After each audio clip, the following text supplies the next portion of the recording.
우리가 예수님을 믿게 되면 우리 안에 성령님이 임하십니다. 성령님은 우리 안에서 하시는 일이 뭐냐면 우리 각 사람이 믿음이 자라가고요. 그리고 우리 각 사람이 속한 공동체가 세워지기 위해서 은사를 주셔요. 성령의 은사라고 이야기를 하죠. 성령의 은사를 받지 못하는 이가 한 명도 없습니다. 예수를 믿게 되면 누구나 은사를 받아요. 내가 어떤 은사를 받았는지 모를 뿐이지 모두는 한 가지 이상씩의 은사를 받습니다. 어떤 사람은 많이 받기도 해요. 우리가 해야 되는 일은 뭐냐면 더 많이 은사를 받은 사람들을 시기할 필요가 없어요. 그 사람에게 주셔서 그 사람을 통해서 하실 일들이 있으니까. 그리고 나와 다른 은사를 받은 사람들을 업신 여겨서도 안 되는 거예요. 왜냐하면 성령님이 주신 거잖아요. 내가 준 게 아니잖아요. 성령님이 주셨는데 그 사람에게. 그래서 우리가 어떻게 했냐면 다른 사람이 받은 은사는 존중해 주고요. 나에게 주신 은사는 어떻게 할까요? 감사로 여기는 거예요. 감사로.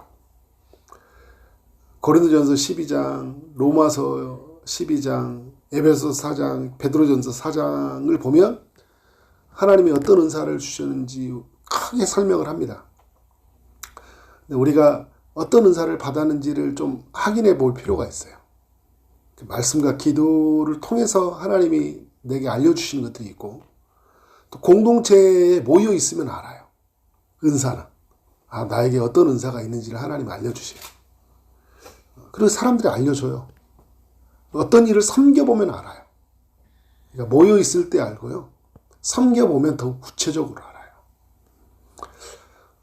근데 우리가 해야 되는 일이 뭐냐면 존중해주고요. 또 감사하고요. 그리고 이게 사용되어질 때는 질서 있게. 오늘 또 말씀해 보면 어떻게 해요? 품위 있게. 품위 있게 하고 마지막 절에 그러잖아요. 질서 있게 하라. 이렇게 말씀을 하고 있어요. 고린도전서 12장부터 14장까지가 이제 전체 은사라고 얘기할 수 있는데 12장 그 마지막 절 31절은 우리에게 이런 이야기를 해요. 너희는 더욱 큰 은사를 사모하라. 내가 또한 가장 좋은 길을 너희에게 보이리라.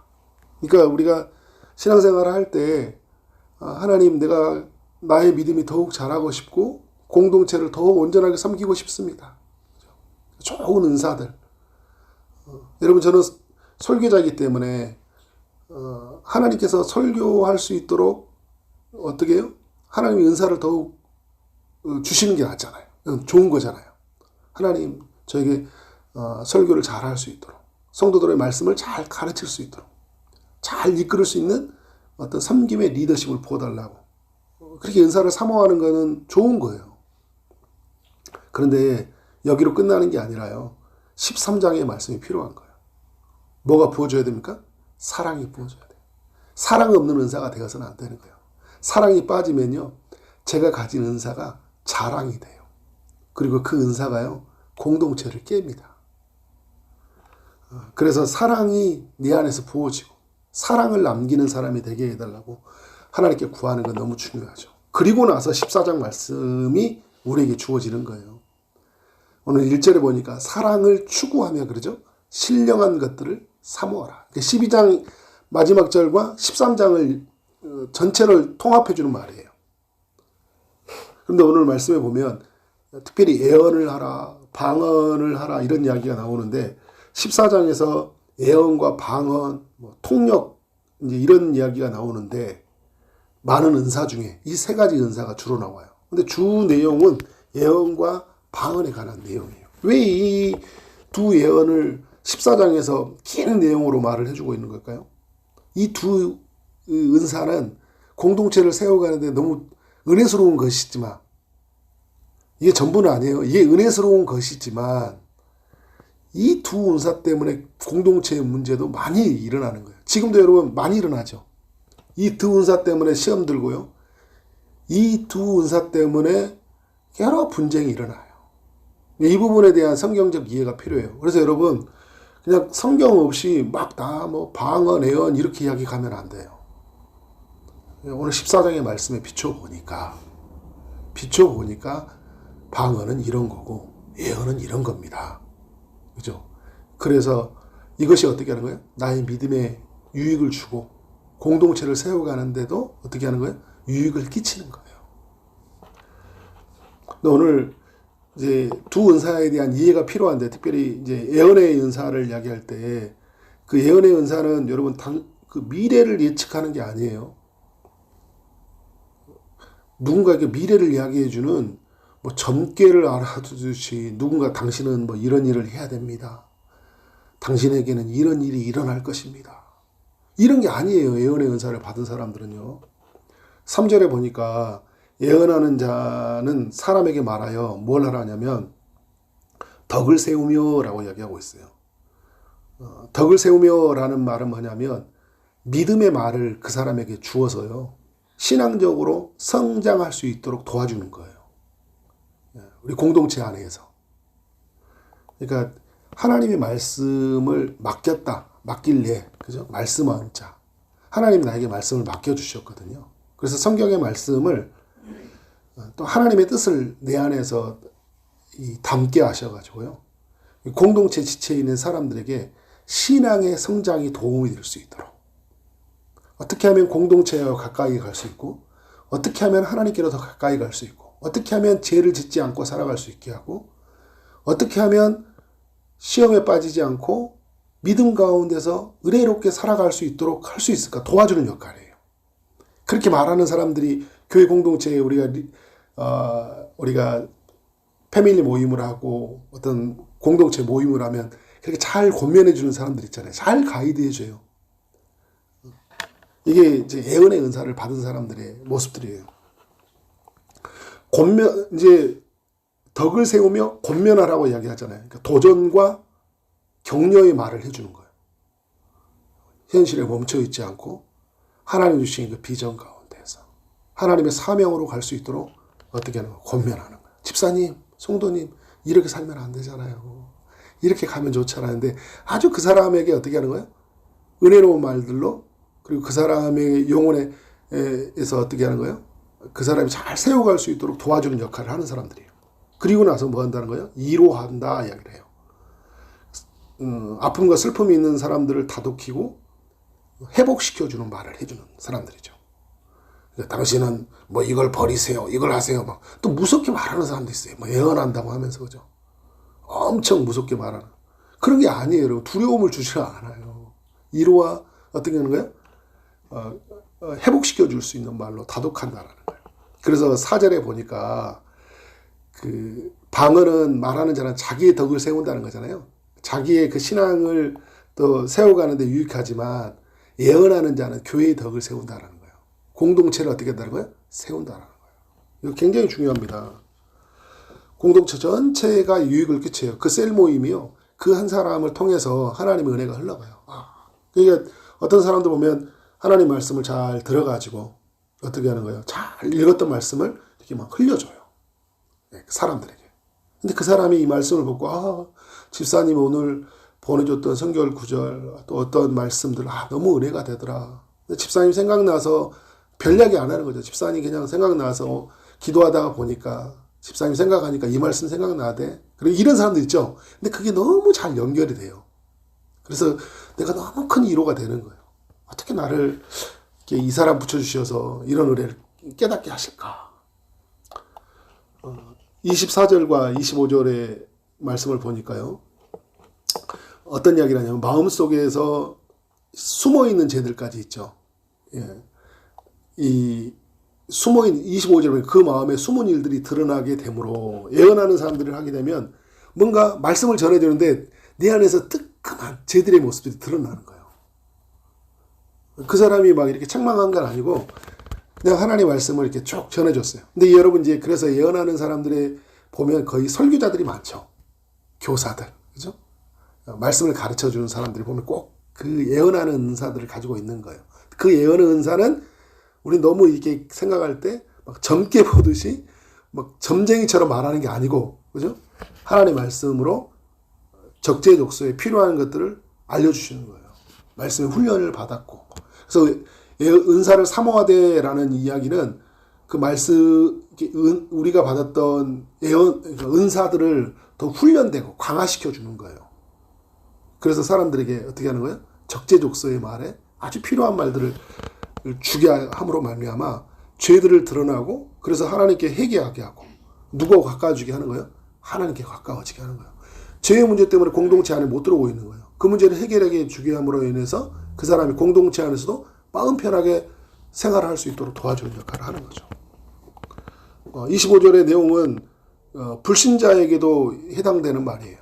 그러니까 믿지 않은 사람들에게도 회개하는 말을 하도록 어떤 메시지를 전해줘서 그들을 이끌어가는 거죠. 예언의 은사는요, 매우 신중합니다. 29절부터 33절까지 내용은 공동체 안에서 검증이 필요하고요. 그래서 질서 안에서 시행해야 된다라고 말을 해주고 있습니다. 예언의 은사를 가진 사람들이 범할 수 있는 일들은 자기의 생각들이 많아져서 자기의 생각으로 권면해 주다 보면 그 상대방에게 큰 두려움을 줄 수가 있어요. 이게 매우 무서운 겁니다. 그래서 은사를 사용할 때는. 그래서 그리고 공동체를 깨트려요. 그 사람 때문에 교회를 안 나와버려요. 그 사람 때문에 믿음이 더 약화되어 버리는 거예요. 그 말이 묶여가지고. 이게 무서운 거예요. 그래서 그러니까 여러분 그렇잖아요. 목사들이 우리가 설교를 할 때 두려움을 줘버리면 이렇게 봉사하고 헌신하지 않으면 복음을 어떻게 하는 거예요? 율법의 안에 가둬가지고 저주 아래 가둬놓고 사람들을 계속 저주를 퍼붓고, 뭘 하지 않으면 하나님 복 주시지 않는다고, 순종하지 않으면 잘 되는가 보라고 막 이런 이야기하면 어떻게 하는 거예요? 거기 묶여버려요. 두려워지는 거예요. 교회를 떠나버려요. 이럴 수 있다는 거죠.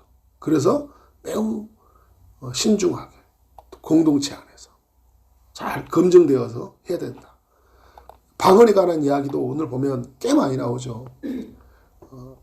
2절부터 해서 한 15번의 그 방언의 이야기를 해주고 있어요. 근데 방언은 두 가지가 있죠. 사도행전 2장에서 나오는 방언. 그러니까 복음을 전할 때 각 나라의 말로 이렇게 하나님이 언어를 바꿔주셔서 복음을 전하게 하시는 방언이 있고, 또 오늘 14장에 나온 이야기는 이제 기도할 때 나오는 말이죠. 하나님과의 그 기도할 때 나오는 그런 이야기들이에요. 그래서 14장에 나오는 방언은 어떤 거냐면 알아듣지 못하는 거예요. 다른 사람들이. 나도 알아듣지 못하는, 통역의 은사가 없으면 못 알아듣는 거예요. 방언을 주시는데 그 방언을 못 알아들어요. 그래서 오늘 사도 바울이 성령을 통해 주시는 말은 뭐냐면 통역의 은사가 필요하다. 방언을 할 때. 근데 방언은 2절에 보니까 사람에게 하지 아니하고 누구에게 하는 것이라고 이야기해요? 하나님께 하는 것이라고 이야기했잖아요. 영으로 비밀을 말하는 것이기 때문에 알아듣는 자가 없다. 그래서 여러분 14절에도 보니까 나의 영이 기도하는 것이다 이야기를 하잖아요. 영이 기도하는 거다. 우리가 가지고 있는 그 지능으로 하는 것이 아니라 하나님이신 그 영으로 기도하는 거죠. 근데 방언을 우리가 할 때 주의할 건 뭐냐면, 믿는 자에게 다형연히 나타나는 건 아니라는 거예요. 모든 사람이 방언을 하는 건 아닙니다. 어떤 사람에게 방언을 주시는 거예요. 그게 전부는 아니에요. 어떤 사람에게 믿음의 함량을 위해서 주시는 거죠. 그래서 방언은 그래서 하나님이 필요한 사람에게 주시는 거예요. 근데 방언을 하는 자들에게 중요한 건 뭐냐면, 오늘 제가 아까도 말씀을 드렸듯이 해석하는 그 통역의 은사를 받은 사람이 필요하다. 내가 통역의 은사가 있어야 되겠지만, 또 공동체를 하다 보면 방언을 하는 사람이 어떻게 할까요? 방언으로 말을 해줄 때가 있어요. 공동체를 세워갈 때. 굉장히 위험하다는 거예요. 왜냐하면 거기에는 누구도 있어요? 초신자도 있고 믿음이 약한 사람들도 있잖아요. 그걸 못 받아들여요. 통역하는 사람도 있어야 되는데 그게 매우 조심스럽게 다가가야 될 부분들이 있어요. 근데 이제 여기에 보면 거의 대부분은 이제 기도에 관한 이야기로 진행이 되는데, 그래서 통역하기를 이제 기도하라 이야기를 하고 있어요. 4절에서 말씀했던 것처럼 방언은 개인의 유익을 위해서 주신 거거든요. 예언은 공동체 유익을 위해서 주신 거라면 방언은 개인을 위해서 주신 것이다. 그래서 방언은 이제 20절, 25절에 쭉 보면 믿지 않는 자에게는 표징이 돼요. 그래서 믿음이 없는 사람들이 방언하는 사람들 보면 교회 와가지고 어떻게 하는 거예요? 와, 예수 믿으면 이렇게 또 신기한 말도 하는가 보다. 이렇게 생각할 수 있잖아요. 그런데 통력이 없으면 혼란을 줘요. 통력이 없으면. 그래서 이 방언은요, 어떻게 사용돼야 되냐면 매우 조심스럽게 사용돼야 돼요. 그러니까 저는 방언이 없다 말하지는 않습니다. 방언이 있어요. 근데 방언은 나의 믿음의 함량을 위해서 주신 거고, 또 공동체를 세워가게 하려면 뭐가 필요해요? 통력이 필요해요. 그래서 조심스럽게 하는 거예요. 우리가 기도할 때 이제 방언으로 이제 기도를 하잖아요. 근데 우리 패밀리나 이렇게 모임을 할 때 방언으로 기도하는 것은 매우 위험해요. 왜냐하면 거기에는 믿음이 약한 사람들이 많이 있기 때문에. 제가 새벽에 기도할 때는 방언으로 기도할 때 우리가 같이 서로 받아들일 수 있는 거냐면, 이제 새벽에 온 사람들은 어떻게 해요? 저 교회를 오래 다닌 사람들이고 기도를 많이 하는 사람들이기 때문에 그 상대방을 배려하고 그냥 이해하는 측면은 넘어가지만, 패밀리 모임을 할 때나 어떤 공적인 모임에서 제가 전체 통성 기도를 하는데 방언 기도를 하면, 그죠? 다른 사람들이 이 부분에 대해서 어떻게 하는 거예요? 이 알아듣지 말에 의해서 그 혼란스러움을 가져오는 거예요. 공동체가 깨져요. 기도가 안 돼. 어떤 사람은 그 방언하면 바로 가버려요. 기도를 못하겠다 이야기해요. 믿음이 이제 그 부분을 못 받아들이는 거죠. 그러면 나는 어떻게 돼요? 나의 믿음이라고 하는 게 아니라 공동체의 유익을 위해서 내가 절제하는 거죠. 혼자 이야기하잖아. 조용히 혼자. 그죠? 안 들리게끔 하든지, 그죠? 이런 면에서 우리에게 조절이 필요하다. 근데 여러분, 이 사도 바울도 방언을 말하는 18절에 더 감사한다 이런 이야기를 했지만, 그런데 중요한 건 뭐냐면 내가 깨닫는 마음으로 19절에 5마디 말하는 것이 1만 마디 방언으로 말하는 것보다 나으니라. 그러니까 더 중요한 게 뭔지를 알고 우리가 은사를 사용해야 되는 거죠. 근데 그 은사는 하나님이 또 은사를 세워가기 위해서 통역의 은사를 주시고 다양하게 하시잖아요. 근데 그런 은사들을 통해서 나와 공동체를 세워가고, 그러면서 주시는 말씀은 뭐냐면 모든 것을 어떻게 하는 거예요? 질서 있게, 품위 있게 행해야 된다. 그 말하는 이야기가 아니에요. 예언과 방언, 오늘 그 말하라는 거다. 이 은사가 잘못됐다는 게 아니라, 이 은사는 나의 신앙생활, 우리의 신앙생활을 위해서 아주 중요한 역할들은 하지만 이것이 또 전부가 아니고, 그죠? 또 이것으로 말미암아 또 공동체의 유익이 되지만 공동체를 깨트릴 수 있는 위험도 있다. 잘못 가면. 그래서 14장에서 긴 내용으로 이야기를 설명하고 있는 거예요. 사실 오늘 이 14장에 관한 내용만 해도 엄청 많은 시간들을 들여서 같이 나누고 토의하면서 정리를 할 필요가 있어요. 14장은. 왜냐하면 이건 신앙생활과 매우 이건 밀접해 있고, 이 문제를 꼭 정리해야 돼요. 그러니까 그냥 모르는 은사를 많이 받은 사람들에게 이 이야기가 정리된 게 아니라요, 신학으로 확실히 정리해야 되는 거예요. 성경으로. 그 다음에 여러분 은사가 드러나야 돼요. 근데 이게 정리되지 않고 누구 집사님 누구 한 사람 기도 많이 했던 사람 이렇게 정리해버리니까 은사가 남용되고요, 교회 공동체가 깨져요. 은사 때문에. 이런 교회가 얼마나 많이 있는지 모릅니다. 이런 면에서 우리가 잘 말씀으로 정리되었으면 좋겠습니다. 그렇게 나아가기로 주 여러분 축원합니다. 기도하겠습니다. 하나님 감사합니다. 오늘 또 우리에게 필요한 말씀 허락하시니 감사합니다. 성령께서 우리에게 주시는 이 은사들, 우리 개인의 신앙의 성장과 또 공동체를 세워가는데 유익하게 사용되어 줄 수 있도록 인도해 주옵소서. 예수 그리스도 이름으로 기도를 쌓옵나이다. 아멘.